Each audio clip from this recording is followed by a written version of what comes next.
With Instagram's constant updates and ever evolving features, small businesses really need a game plan to stay competitive. From navigating the latest changes to mastering Reels, Instagram has really become a key platform for growth. Ready to turn your Instagram strategy into a business boosting machine?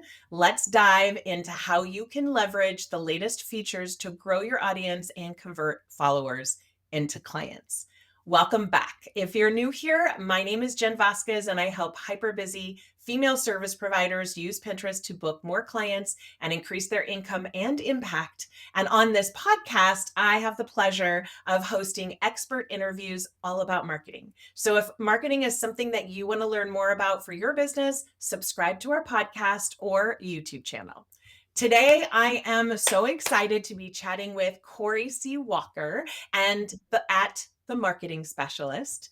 Corey is a five-time best-selling author of Instagram for Dummies and Instagram for Business for Dummies. She is also a social media marketing agency owner in El Dorado Hills, near me in the Bay Area in California. And Corey works with service providers to get more leads and sales through social media marketing and email marketing. Welcome, Corey. Thank you. Thank you. Thank you.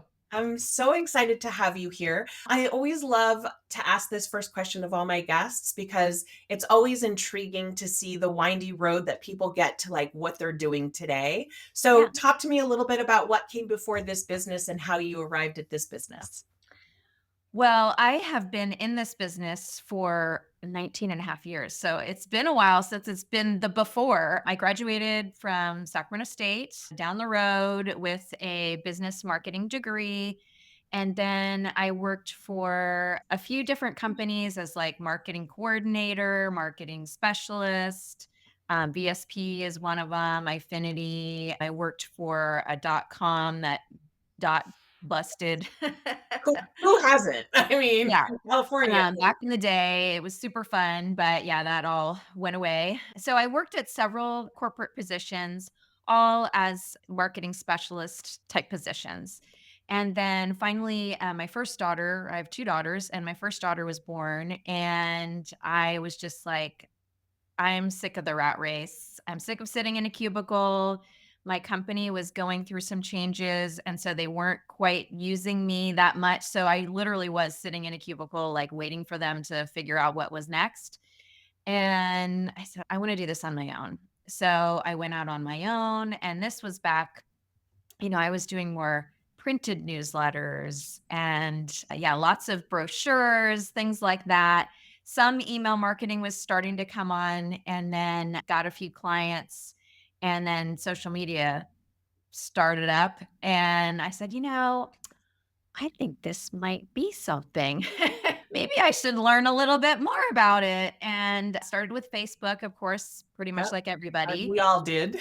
Yeah, and was working with a company that I still work with on a regular basis, and I said, I wanna start looking at this Facebook thing," and yeah, it just grew from there, and then more and more people that I would network with would realize like, "Oh, well, she knows all about book," and then, of course, I added Instagram, and the rest is history, and I just kept growing and getting referrals and doing my own marketings. Before we dive into all of the Instagram talk, I always get this question a lot. And so I thought, why not ask you? Talk to us a little bit about how Instagram is different than TikTok and like what are those differences and why Instagram? Yeah, so Instagram and TikTok are different, even though TikTok or Instagram is really the one that I hate to say it, steals from everybody else. Yes. So, it started as just kind of a photo sharing app, and then it sees Snapchat is doing these stories, and those are working really well. So it's like, okay, I'll take that. TikTok was doing TikToks. And so they said, yeah, we'll do reels. That's going well. TikTok is really a short form video first type of platform. That's its bread and butter. That's what it's really known for. And so Instagram, of course, has reels, and they really have tried to combat TikTok with reels. And so they push reels to, that is the number one thing in the algorithm is the reels. What I like about Instagram versus TikTok is that Instagram reaches a wider range of audiences. So, you've got Facebook over here that is really aging up. So, like I have a 20-year-old and a 16-year-old, and they wouldn't be caught dead on Facebook. No, my 20 and 30 something year old children, they auto publish, but they're Whoa, never on Facebook. they're never scrolling it. Only auto publish for grandma. Yes. And then the TikTok side is a lot younger. So Instagram though is really like crosses over a lot. So you have everyone from, 13 to my dad is 83 and he's on Instagram. Yeah, So, he might be a little bit more of a outlier on that one, but what I like about Instagram is if it reaches almost every audience. It's really, if you're trying to find your audience, you're going to find them on Instagram somewhere. The other thing I like about Instagram is you can really use it more like a funnel. So what I tell people is do those reels, and that's your top of the funnel is the reels, because Instagram will show it to tons of people and they'll show it to outside of just your followers. And then you're going to move them down into your main feed where you might be doing more carousels and just regular static posts. And then you can move them through once they're definitely following you, move them over to stories where you can talk more about your day, show more personal side of you a little bit, get that know, like, and trust factor up. And then finally go with a live or broadcast channel. And that kind of like seals the deal and gets them really excited. So I know Instagram more in and out than TikTok, and there's probably ways you could use TikTok more as a funnel, but I feel like Instagram just has a lot more tools to really satisfy all different types of audiences, because some audiences are really like, oh, reels, reels, reels. Others like just scrolling the feed and just reading through things. yeah. So I feel like it offers more to people. Yeah. So I know that Instagram updates can feel very overwhelming and defeating sometimes, right? When they make changes and you're like, ah, I only have 5 minutes to get on here and they change the way it looks or Yes. whatever. So, what are some key changes this year that business owners need to really pay attention to? Okay, so one of the things that has remained is that doing reels is going to be one of your best options for getting people to see you more. But I know that there's a lot of business owners that are really like, I don't want to be on video. So there's a few options outside of that. First of all, you can do reels that don't show your face if you're feeling like, "Oh, I don't want to be on camera all the time." I will say showing your face does usually work better, and it does kind of get people to know you more. But if that's really a hurdle for you, you can still do things that don't show your face. And then carousels, if you really are just like, I don't want to do reels at all, I hate video. I mean, you're missing out a little bit, but if that's really the case, carousels are bumping up a lot more in the algorithm. So I've been doing a lot more carousels.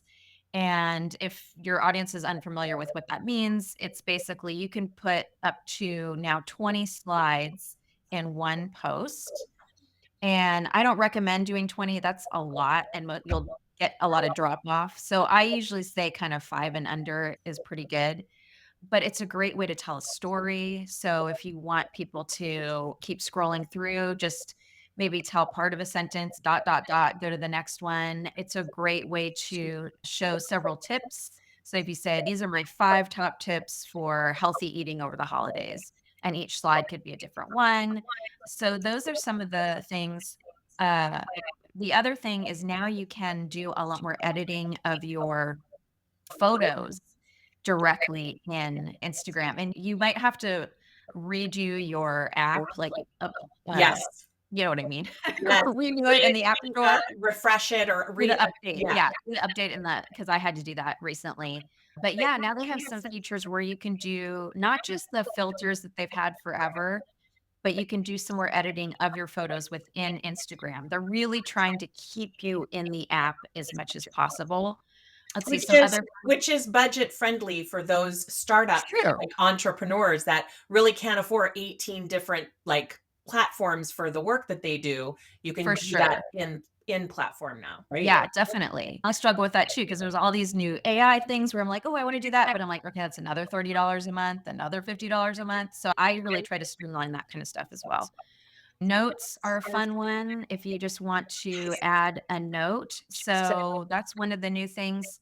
Before, just up in your direct messages, you could see the notes up top Yeah. and you could just say, check out my latest freebie for ChatGPT, or you could just say, it's a beautiful fall day, just leave a message.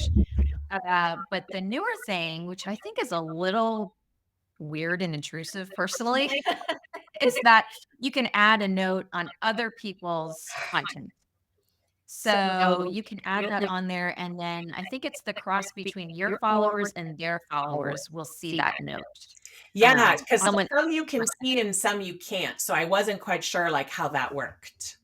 Yeah, I think the person has to be following both of you, and then And they both see it. have to be Um, public, I think, right? Because if they're like, let's say you have a yes. business profile, but it's private, or you have a personal profile, that's when I know that there's like issues. Yeah, yeah, I believe so. You'd have to it would be a business account. So, yeah, so there's all sorts of things within Reels. They've done a lot more editing features that I do. Most of my Reels I do within app Yeah. completely, and part of it's laziness.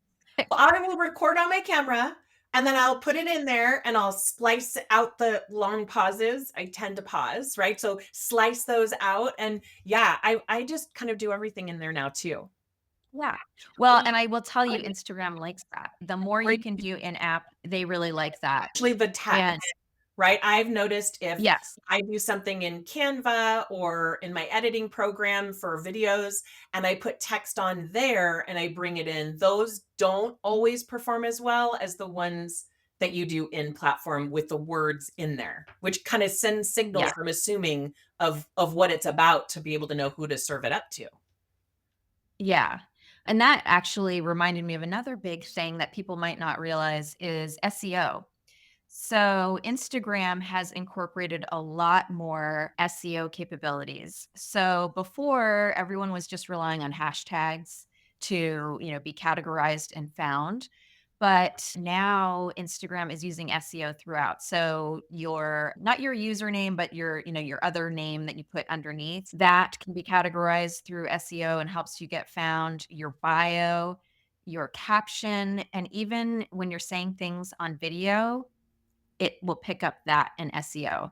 So start thinking about, okay, what are my keywords and how can I sprinkle them in, my caption, and if I'm doing a video, what I'm talking about on video. So that's a newer one that a lot of people don't realize. It's not just about hashtags anymore. I still like hashtags. I Some was people are gonna like, I "Oh, was you don't need gonna ask hashtags." you, is it, put 30 hashtags because you can put 30 hashtags or like what are your and I know this is totally generality and everyone's account is slightly different, but is there sort of a range that you kind of recommend now? Yeah, I mean, I usually stick only to about like less than 10. I don't have a study on it to tell you exactly. For me, it's more about I don't want it to look overly Aesthetic. Yes. junky. So I pick 10 really solid ones and I try to pick a combination of some bigger ones. And by bigger, I mean word that is going to be seen by millions of people. And then some really Gone in niche. 5 seconds. Yes, exactly. Some really niche ones because if people don't realize the way the hashtags work is if you have a really big hashtag that lots of people are using in that hashtag hub. So if you click through on that and you go to that page, it might be seen for half a blip second. But if you use some of those really niche ones, it might stay there for months, but you're not going to have as many people searching it. So that's why I like to do a mix of the Yeah. really big ones, some medium ones. I do some local ones, even though I can work with people all over the world. Yeah, yeah. I still like to work with some local people as well. So I'll put some local ones in there. And So, also consider your ideal client. I don't think many people think about that, but, like, I'll do female entrepreneur as a yes, for hashtag sure. because those are Yes. my, like, ideal clients or service provider or whatever. So Yes. those are the one like, don't just think about your post, also think Mhm. about your ideal client and location as you Oh, yeah. rightly pointed out. Is it true when you're doing a reel and you can tag like your area or whatever, I'm Mhm. hearing people say use a state because it's bigger, but is it the same like with hashtags? It's bigger, but you'll be seen for a second. What do you recommend on that? Yeah, I would go more local than Okay. that. Like I like to do Bay Area, but I was starting to do California and I'm not seeing growth with that because California is big. Um, Yeah. so yeah, so okay, that's good. That's good to Well, know. and especially if people want to work with you more personally, the fact, they're going to be looking, like for me, someone might be looking for El Dorado Hills or Folsom.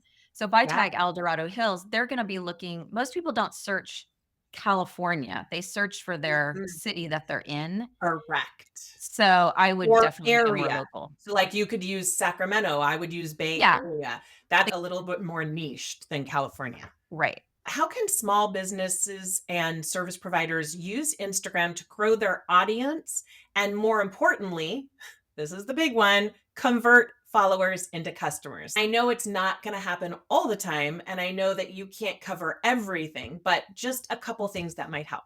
Sure. As I was talking about before, that funnel, Yes. getting people from those bigger reels down and having them get to know you a little bit better, having a good hook, and then sharing your information, and then having a call to action, and having really strong call to actions are helpful. I usually advise people to have some kind of lead magnet. And so if your audience is new to that term, you probably educated them on that. But having some kind of freebie that they can Something that sign up they can, like, take action on and see results, and they think, "Oh, if I got results from this free, what would happen if I worked with her?" Right? Like, Yes. that's the whole goal, and Yeah, to be able to nurture them on that email list over and over and over again. exactly. Yeah, and I've been having a lot of success with ManyChat. ManyChat is a way a lot of your audience probably sees these posts where it says, say the word, Right. say the word link, and I will send you this, free checklist. And so they're using ManyChat and you can use it for free. I use a paid version. But it's only like $15 a month. And that way that, yeah, someone just has to comment something and then it sends them a DM with your link. I'm finding a little bit more success with that because people are lazy. I hate to say it. So Truly. yeah, so if you can have them stay on the post and just say, chat or whatever the word is, that is taking away that hurdle of them having to go to your profile, click I the know. link in bio, find the thing. It does cut down and it helps break through that laziness of people like, oh, that's too much effort. I can't click 3 things. So yeah, I'm finding that to be successful. I've been getting clients on board with doing some more of that mini chat and I use it myself. Yeah, I will also say too for those businesses that are newer or businesses that just don't have a budget for like one more thing, you can still use comment and then I will send a private message with the link. Like Yeah, you can't no, it's overwhelming right now because I've got more followers and stuff. But if your account's not as big and you're going to be committed to like checking it once checking a it. day, then it would be Totally. really helpful because once they say the word, if you're not getting back to them for a couple days or a week, they've already forgotten about you. Oh, So you can still use that comment strategy without mini chat, but mini chat is super affordable. I loved working with it. I'm now going to be using my FG funnels, my education platform for that, but cool. it's great. I love it. Yeah. Yeah, no, that's a great point, and I did a little bit of that in the beginning, and then I Wow. found, like you said, sometimes it might be the weekend and I'm not checking it as much, and it's like, "Oh, shoot, it's been like 2 days and I didn't get them what they need," and yeah, they've moved on, they don't care anymore. They're over The it. They other were thing kind of intrigued and now they're over they're it. like, and then they actually get it, and they're like, "Whoa, what's this? I don't even know Yeah. what this I'm is." not saying I'm not giving my email. Yeah, yeah, yeah. Yep. Exactly. Yeah, so those are some of the ways that I like people to use it, and that comment system works pretty well. For small businesses or entrepreneurs that don't have time and or people that don't have a budget, like what do you suggest that they how do you suggest that they approach social media marketing without feeling overwhelmed or stretched too thin? Right? I know people will do a challenge and then they'll show up every day for a week and then they never want to go on the platform again. So like What are just a couple of things that can help? Yeah, so when I help people, I like to start where they are. And so I find a lot of these, I've gone through a lot of programs and done challenges. And a lot of the times, yeah, they're like, okay, well, you need to post every day and post a video twice a day. And people are like, ah, and myself included. So the first thing I start with is, okay, what is realistic for you? What is What can you commit what can to? you Because commit it is to? Yeah. Um, I also like to lay a good foundation. So the first thing we'll look at is, okay, who is your ideal customer? What are their pain points? What are they really looking for in a person like you or your product? And then we go and we lay the foundation of content pillars and we say, okay, well, these are the five main chunks of things that we're going to talk about. And from there, you can flow out more of a content calendar. I find if a lot of times I will work with them to create the content. But if you're, on your own, if you can set up a content calendar, like put a date on your calendar, maybe the last day of every month, I'm going to work on my content calendar for next month. Look at those content pillars and kind of, flesh it out and then have a recording day and maybe 3 outfits that you put out and do some of those recordings, then that is I find that to be a lot more achievable. What happens with a lot of people is they don't plan it out, and I fall into this trap myself, like, I don't we all? Don't we completely all? yeah, so I relate to these people, but if you have a plan, if you have this date set and you say, "Okay, this is gonna be my day. I'm gonna do all this stuff," then you're not, the day of going like, "Oh, shoot. I didn't post anything today, and it's going into the weekend, and I'm gonna be busy at the soccer tournament," and whatever it is. So if you can have that plan of attack and just, have those days out where you're planning these things and when you plan, it's going to be more effective because you're going by that foundation instead of saying like, "Oh, shoot, I need to post something today," and you're just kind of throwing random stuff out there. So that's what I like to tell people. It doesn't always happen. I completely get it, but having a foundation like that helps guide you and it makes it less stressful. Yeah. All right. So this question is for me, but I know everyone else will get something out of it.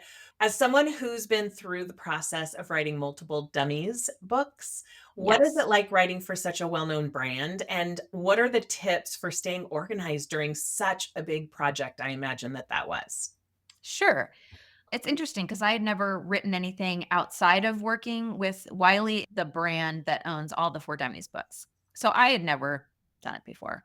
The nice thing about working with a big publishing company is they have some systems in place and they also have deadlines. If someone had said to me, you need to write a book and you're completely on your own and just do it, it would not have happened. I will Yeah. tell you that right now. So With this is all the other things in your life. right. Yeah. So I would tell people if somebody's looking to self-publish a book, I would say first and foremost, get an accountability partner that's really going to hold you to it because it's so easy to kind of slack on yourself and push things aside when it's like, oh, I've got this client and this thing going on. So get either a coach or your best friend that will really hold your feet to the fire or make a bet with someone, even like a Oh, decent yeah. amount of money and be If like, you're okay, competitive. if you're Yeah, that's competitive, smart. I would because do it. yeah, so the way that works with us is we had certain big deadline, but along the way there was smaller deadlines. Like you had to get 2 chapters in by this date. And each of those did have a monetary like once you got to this chunk, you'd get a little bit more of your money. And once you got to that chunk, you get a little bit more of your Oh, money. yeah, that's an incentive. So it is an incentive because we'd be like, okay, we unlocked our next payment. So that is something that you might think about really is just, having that accountability partner. The first part of it usually is coming up with an outline and then coming up with what you want each chapter to be And you could even have ChatGPT help you with some of this brainstorming and The revise draft it. part of it. Yeah, so have your chapters laid out, and then, like, with us, we would have, okay, we need to have 4 chapters in by, December 15th. And so we would just write, and get those in. But I'm the type of person, like, if it's for a client or for somebody else, I will not miss a deadline. Me So too. If it's for me, it'll be like if it's forever. for me, it's like so that's why I say if you are writing it, just your own book and it's just to market your business, you need somebody kind of breathing down your neck and being your accountability partner, or get someone to co-author it with you. And then you're going to be in it together and be like, look, we need to get this done and, hold each other accountable. So that is probably one of the biggest things that I've found to be helpful in writing a book. Awesome. And we're going to have all the links down below. So for all the things. So don't, if you're listening and you're like, okay, how do I get that book? We got it all handled. All right. As we're starting to wrap things up, what are 3 things that have helped you to grow your business? It could be tools, it could be advice, really anything. What 3 things has most Okay. helped? One is writing a book. So that is one, but yeah, that's not available for everybody. So realistically, ChatGPT has helped in terms of a lot of those, not for the book, but writing blocks just for, sales pages, some captions, or just brainstorming like the name of something. Yes. It Yeah, it really helps. I almost never take ChatGPT word for word. I always have to No. go through and revise it a bit, but just getting that first thing out there just to get your brain in motion, that is key. It helps And with creativity oh, yeah. without being creative, but it helps you to go, "Oh, you're gonna be like, oh, no to those 2. Oh, well, you didn't do this." Like, it's so much easier when you get that first starter. Yeah, yeah. So that's been huge. Um, Doing more Instagram Reels, I will tell you, when I commit to that, I see a bump. Isn't that wild? Ugh, Yeah. The other thing, even though I'm like an Instagram gal, I love LinkedIn.